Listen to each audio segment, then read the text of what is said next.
Hey everybody, let's go ahead and get started on 4.2. What events have happened in the past that influence the modern map? So, here we go. 4.2, explain the processes that have shaped contemporary political geography. So, this includes concepts of sovereignty, nation states, and self determination, and how those shape the contemporary world. Also, ideas of colonialism, imperialism, independence movements, and devolution along national lines have influenced contemporary political boundaries. So, we will discuss all this today. Some key concepts, a couple of these we have gone over. So, for sovereignty, this is a state's authority to control its territory and itself. You can think of it as like self, the ability to be independent and to protect themselves. Nation state. This is the territory occupied by a particular nation of people, and when that coincides or is the same as that political boundary of that state. Also, ideas of self determination. So, this is the right of all people to govern themselves. This kind of goes hand in hand with sovereignty. So, usually, a nation, ethnicity, or former colony wants to govern themselves and establish sovereignty over their own state. We're going to take a look at some independence movements today and how that was sparked by the want for self determination. Also, ideas of devolution. So, due to centrifugal forces, power is shifted from centralized government or administration to regional authorities, which are usually reflective of nations. So, it's when, and we'll discuss that here in a little bit. So, we will have examples of each one of these. So, what events have happened in the past that influence the modern map? So this first one we're going to touch on, this is the Berlin Conference, took place in 1884. This is when European powers gathered to divide up the continent of Africa and establish borders. So I don't know if any of y'all have ever heard of the Scramble for Africa. This was during the period of colonialism and colonization, where European countries were venturing out into other areas of the world and establishing their authority in other places. A lot of them wanted different portions of Africa, and eventually this led to the Berlin Conference, where European powers actually kind of like cut up and split up parts of Africa, which we can see here. This was these new political boundaries definitely did not take into account any of the nation groups that were already existing there, any of the regions where particular groups of people lived, whether that's based on religion, the group or the tribe they may have come from, language, things like that. None of that was taken into consideration. Tribal cultures were completely disregarded during that distribution. So, of course, when you have people that are grouped together that maybe don't get along or maybe historically have had violent conflict in the past, there's going to be more conflict, violent outbreaks, and things like that. So we definitely did see this happen throughout this part of history. This impacted the development of African countries and other colonies. And again, we see this during this time period of colonialism and or imperialism. Moving forward in time a little bit, the Treaty of Versailles of 1920. There's a lot of different treaties of Versailles.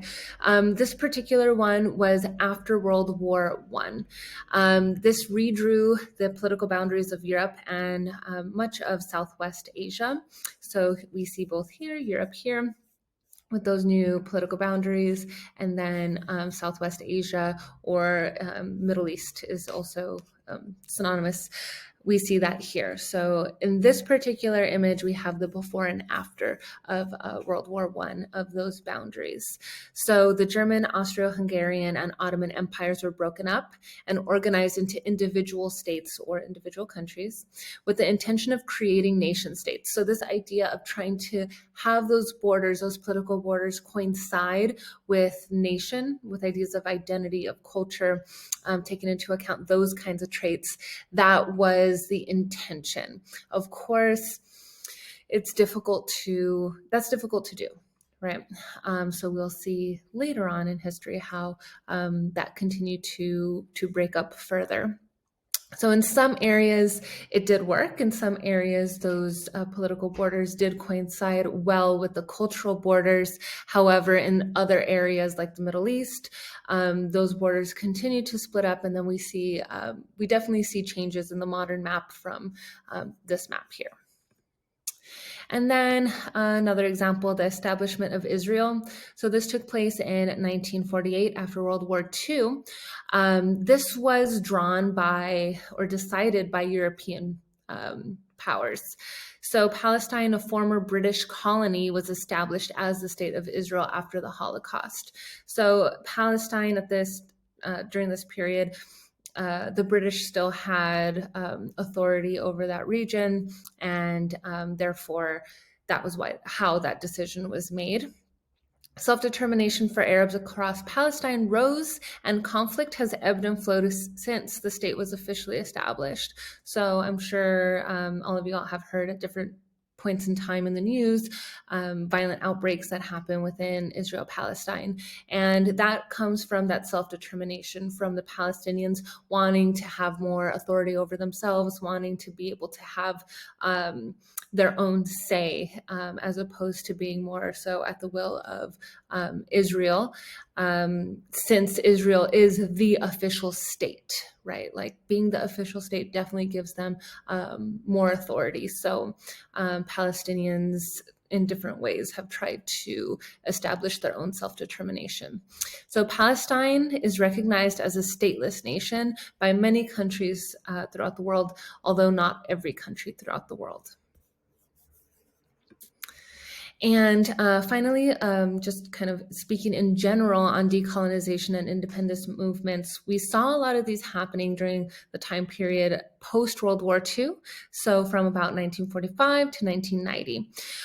So after the development of the United Nations at the end of World War II, the movement of decolonization began around the world. So we started to see this happening just in general across the globe. Resistance to colonial power and political self-determination gained momentum, and new countries were formed out of previous colonial empires. So especially during this time period, we see a lot of that happening throughout Africa and throughout different parts of Asia, right? Southwest Asia, South Asia, Southeast Asia. In the century prior, we saw this more so in Latin America. So that had already taken place for the most part in Latin America. During the 1900s, 45 through 90, we see this happening on the other side of the globe. So, and although there might be a few moments in Latin America during this time period, if we look at maps from the 1800s, we'll see a lot of those political borders changing for Latin America as well. So gaining independence, being able to have that right of self-determination and forming their own states and forming new political boundaries, we see many, many examples of this during this time period. And then finally, the fall of the Soviet Union. Officially, this happened in 1991. This was the fall of communism and was the official end to the Cold War. This led to a lot of newly independent states that were part of the former Soviet Union, and this changed that world balance of power. So with the ending of that Cold War, Eastern Europe was less influenced by the Soviet Union or Russia, right? New states include Ukraine, Estonia, Armenia, the Stans in this whole area right around here.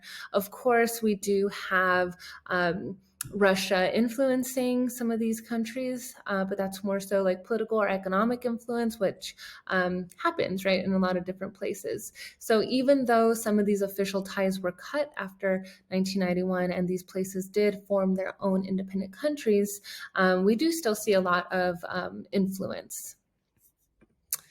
So make sure you guys review these concepts, and I will see you